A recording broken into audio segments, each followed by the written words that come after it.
E chegamos ao nosso 14º episódio do Lê com a Gente, dessa obra maravilhosa, para quem está nos acompanhando, Quebrando o Hábito de Ser Você Mesmo, do Dr. Joe Dispenza.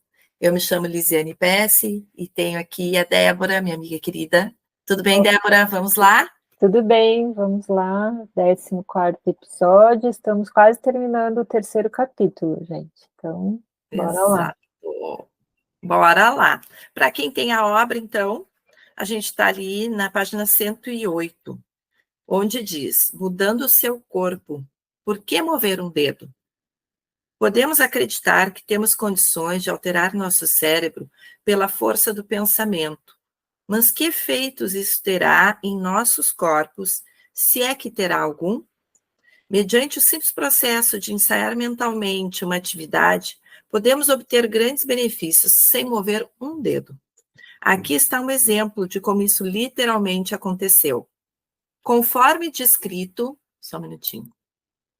Conforme descrito em um artigo publicado no Journal of Neurophysiology de 1992, sujeitos foram divididos em 3 grupos. Pediu-se ao primeiro grupo para se exercitar contraindo e relaxando um dedo da mão esquerda durante 5 sessões de treinamento de 1 hora por semana por 4 semanas. Um segundo grupo ensaiou mentalmente os mesmos exercícios com a mesma frequência, sem ativar quaisquer músculos do dedo fisicamente. As pessoas do grupo de controle não exercitaram o dedo, tampouco a mente. No final do estudo, os cientistas compararam os achados. O primeiro conjunto de participantes teve a força do dedo testada contra o grupo de controle. Moleza, certo? O grupo que efetivamente fez os exercícios exibiu uma força 30% maior do dedo do que o grupo de controle. Todos sabemos que se colocarmos uma carga em um músculo repetidamente, aumentaremos a força de tal músculo. O que provavelmente não anteciparíamos é que o grupo que ensaiou mentalmente os exercícios demonstrou um aumento de 22% na força muscular. Em outras palavras, o corpo mudou sem ter uma experiência física real. Então, vocês imaginam o quanto a gente exercita nosso corpo e a nossa mente diariamente, muitas vezes com pensamentos repetitivos, só que aqueles que criam resistência, aqueles que nos separam do que desejamos. Assim como as pesquisas com sujeitos que ensaiaram mentalmente os exercícios com os dedos e outros que imaginaram tocar escalas no piano, experimentos compararam a experiência prática versus o ensaio mental de indivíduos fazendo rosca bíceps, que é esse movimento aqui, né? Rosca bíceps. Os resultados foram os mesmos, fosse executando as roscas bíceps fisicamente ou ensaiando mentalmente a atividade, todos os participantes aumentaram a força do bíceps. Os praticantes mentais, o que é o bíceps, né? Esse músculo aqui. Isso. Os praticantes mentais, no entanto, demonstraram alterações fisiológicas sem jamais ter a experiência física. Quando o corpo muda fisicamente, biologicamente, apenas pela força do pensamento ou do esforço mental para parecer que uma experiência ocorreu, então, da perspectiva quântica, isso oferece evidência de que o evento já aconteceu em nossa realidade. Perdão. Se o cérebro atualiza seu hardware para parecer que a experiência ocorreu fisicamente, se o corpo é alterado genético ou biologicamente, dando provas de que isso ocorreu, e se ambos ficam diferentes sem fazermos nada nas 3 dimensões, então o evento ocorreu no mundo quântico da consciência e no mundo da realidade física. Quando você ensaia cuidadosamente uma realidade futura, até seu cérebro mudar fisicamente para parecer que teve a experiência, e quando você adota emocionalmente uma nova intenção tantas vezes que seu corpo é alterado para refletir que ele teve a experiência, espere aí, pois é nesse momento que o evento encontra você.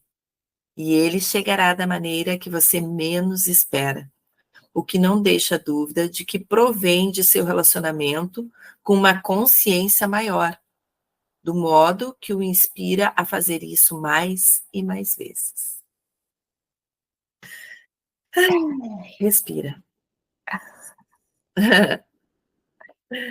Vamos para o capítulo 4, amiga?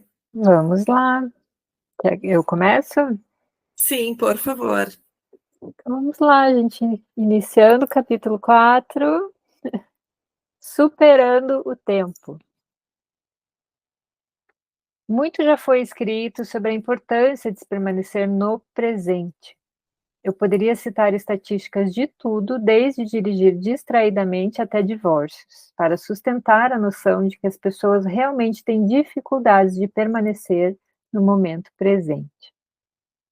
Permita-me fazer um acréscimo a esse corpo de conhecimento, expressando o conceito em termos quânticos. No presente, todos os potenciais existem no campo. Quando permanecemos presentes, quando estamos no momento, podemos nos mover além do espaço e do tempo e podemos transformar qualquer um desses potenciais em realidade. Porém, quando estamos atolados no passado, nenhum desses novos potenciais existem. Você aprendeu que quando tentam mudar, os seres humanos reagem de forma muito parecida e viciados, pois ficam viciados em estados químicos que são Perdão. Você aprendeu que quando tentam mudar, os seres humanos reagem de forma muito parecida a viciados, pois ficam viciados em estados químicos de ser que são familiares. Você sabe que tem um vício, é praticamente como se seu corpo tivesse uma mente própria.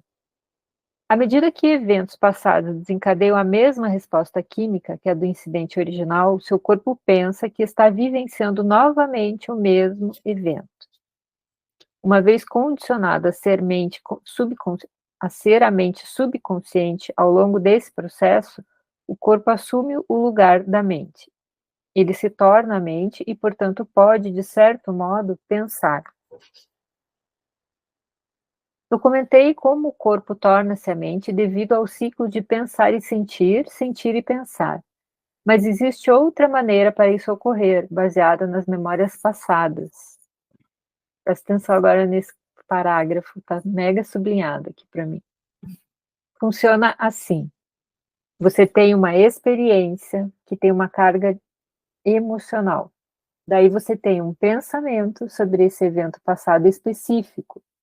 O pensamento torna-se uma memória, que então reproduz reflexamente a emoção da experiência.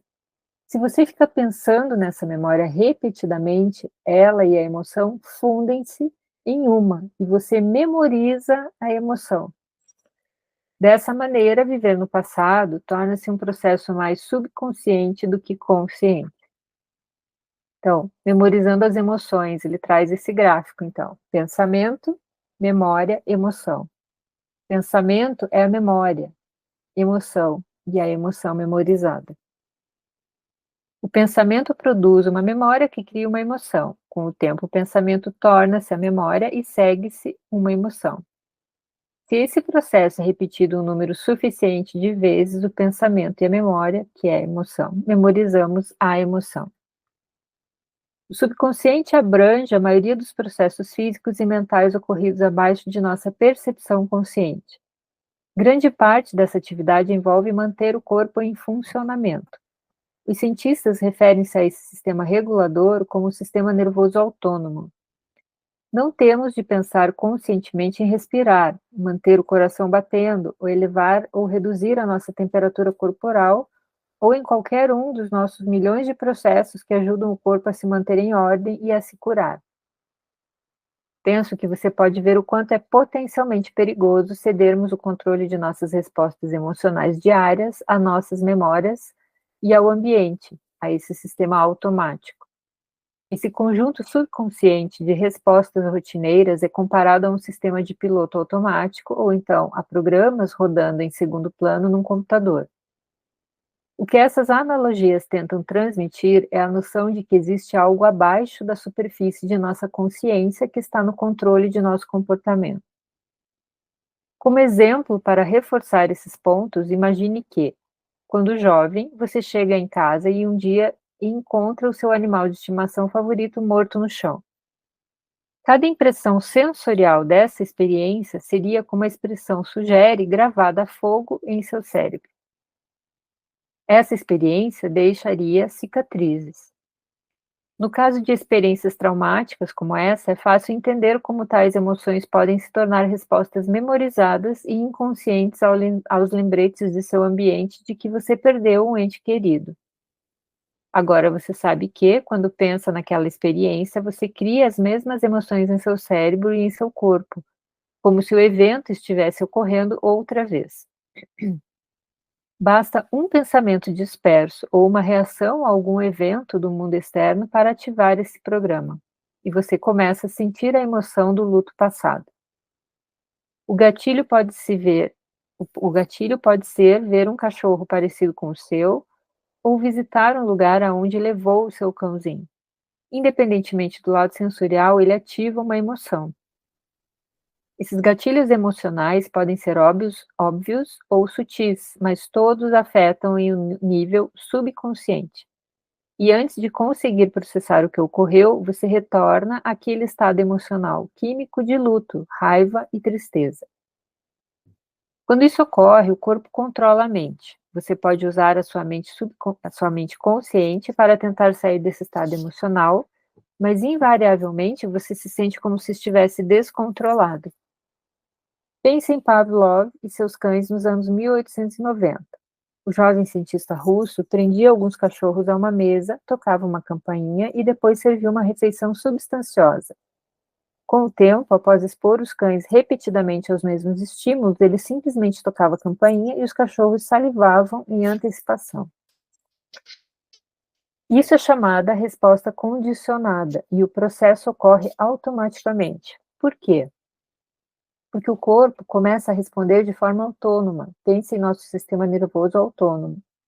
A cascata de reações químicas desencadeada em instantes altera o corpo fisiologicamente e ocorre de forma bastante subconsciente, com pouco ou nenhum esforço consciente. Esse é um dos motivos porque é tão difícil mudar. A mente consciente pode estar no presente, mas o corpo-mente subconsciente está vivendo no passado. Se começamos a esperar que um evento futuro previsível ocorra com base em uma memória passada, somos iguais àqueles cães. Uma experiência envolvendo determinada pessoa ou coisa em determinado local e momento do passado automaticamente ou autonomamente provoca em nós uma resposta fisiológica. Quando rompemos os vícios emocionais enraizados em nosso passado, não existe mais estímulos que nos faça retomar os mesmos programas automáticos do antigo eu. Começa a fazer sentido que, embora pensemos ou acreditemos em estar vivendo no presente, existe uma boa possibilidade de que o nosso corpo esteja no passado. Uhum. Né? Perfeito, perfeito. Eu acho que vou ler mais um trechinho. Bora lá? Bora. Emoção, humor, temperamento e traço de personalidade, condicionando o corpo a viver no passado. Infelizmente, para a maioria de nós, como o cérebro sempre funciona por repetição e associação, não requer, um grande trauma para se produzir o efeito de o corpo tornar-se a mente. Os mais ínfimos gatilhos podem produzir respostas emocionais que parecem fora do nosso controle. Por exemplo, você está dirigindo para o trabalho e para uma cafeteria de sempre. E para na cafeteria de sempre, que está sem café de avelã, o seu favorito. Desapontado, você resmunga para si mesmo como uma empresa desse tipo não consegue manter em estoque um tipo de sabor tão popular. No trabalho, você se irrita ao ver o carro na sua vaga preferida do estacionamento. Ao entrar em um elevador vazio, fica exasperado ao descobrir que uma pessoa antes de você apertou todos os botões. Quando finalmente entra no escritório, alguém comenta: "O que aconteceu? Você parece meio abatido." Você conta o ocorrido e a pessoa se solidariza. você resume: estou mal-humorado, mas vou superar. A verdade é que não vai. O humor é um estado de ser químico, geralmente breve, que é a expressão de uma reação emocional prolongada. Algo em seu ambiente, nesse caso, a incapacidade do barista em atender suas necessidades, seguida de aborrecimentos menores, dispara uma resposta emocional. As substâncias químicas da emoção não se exaurem instantaneamente, de modo que os efeitos duram um tempo. Chamo isso de período refratário. O período após a liberação inicial e até a diminuição do efeito. É óbvio que quanto maior o período refratário, maior o tempo que você experimenta esses sentimentos. Quando o período refratário químico de uma reação emocional perdura de horas a dias, trata-se de um humor. O que ocorre quando um humor recentemente desencadeado perdura? Você ficou meio desanimado desde aquele dia e agora olha ao redor durante uma reunião com a sua equipe e tudo em que pensa é que a gravata de uma pessoa é horrível, que a voz anasalada do seu chefe é pior do que o som das unhas arranhando um quadro negro. A essa altura, você não manifesta apenas um humor, você está refletindo um temperamento, uma tendência para a expressão habitual de uma emoção por meio de certos comportamentos. Temperamento é uma reação emocional como um período refratário que dura de semanas a meses. Por fim, se você mantém o período refratário de uma emoção por meses e anos, essa tendência transforma-se em um traço de personalidade. Nesse ponto, as demais pessoas o descreverão como amargo, ressentido, zangado ou crítico. Nossos traços de personalidade, portanto, frequentemente, têm base em nossas emoções passadas. Na maior parte do tempo, a personalidade, o modo de como pensamos, agimos e sentimos, está ancorada no passado. Assim, para mudar nossa personalidade, devemos mudar as emoções que memorizamos. Temos que sair do passado. Aí ali tem um gráfico, por último, que diz: crie diferentes estados de ser. Experiência, né? Daí vem ao lado humor e dias, horas e dias, semanas e meses, temperamento, anos, traço de personalidade. Então é como isso se transforma, né, em nós. A progressão de diferentes períodos refratários. A experiência cria uma reação emocional que pode se transformar em humor, depois em temperamento e, finalmente, em traço de personalidade. Nós, como personalidades, memorizamos nossas reações emocionais e vivemos no passado. Por isso que quanto antes nós detectamos as questões em nós, né, quanto antes nós olharmos para isso, nós buscarmos mudanças e caminhos diferentes para percorrer, né, a nossa vida, isso vai, então, fortalecer outras frentes, diferentes das que vivemos até agora. Mas se tu, como eu, né, tem aí seus 50 anos e pensa, nossa, mas eu já nos 50 anos, tanta coisa já criei, lembra, tá tudo certo. Nós ouvimos aquilo que precisamos ouvir quando estamos preparados a ouvir. Então, que seja aos 50, aos 60, aos 70, aos 80, que, como eu disse, eu acho que no episódio anterior, enquanto a vida, né, a oportunidade. E eu, como não acredito no fim da vida, então, né, por que pensarem que, né, as oportunidades estão escassas ou algo do gênero? Pelo contrário. Então é isso. Nós vamos nos despedir por aqui desse episódio maravilhoso. Para quem percebeu aí alguma dificuldade, alguma resistência, relê, eu convido que vocês sintam, se ouvem somente ouçam novamente somente esse episódio, Ou se, sabe aquela coisa de rebobinar um pouco a fita do nosso tempo, né, Débora? Rebobina um pouco a fita. Sim. Uhum. E ver se daqui a pouco houve novamente alguns capítulos anteriores, alguns episódios anteriores, para chegar até aqui, né, com maior clareza, com nem que seja maior ânimo para essa jornada. Perfeito. Então, esperamos aí que esteja tudo bem com vocês, que vocês estejam curtindo, né? E a gente vai se encontrar, então, no próximo episódio. Um grande beijo, deixem aqui o seu like, seus comentários. Para quem não segue ainda, sigam essa página. Imensamente agradecidas. Até a próxima. Tchau, Tchau, tchau. tchau.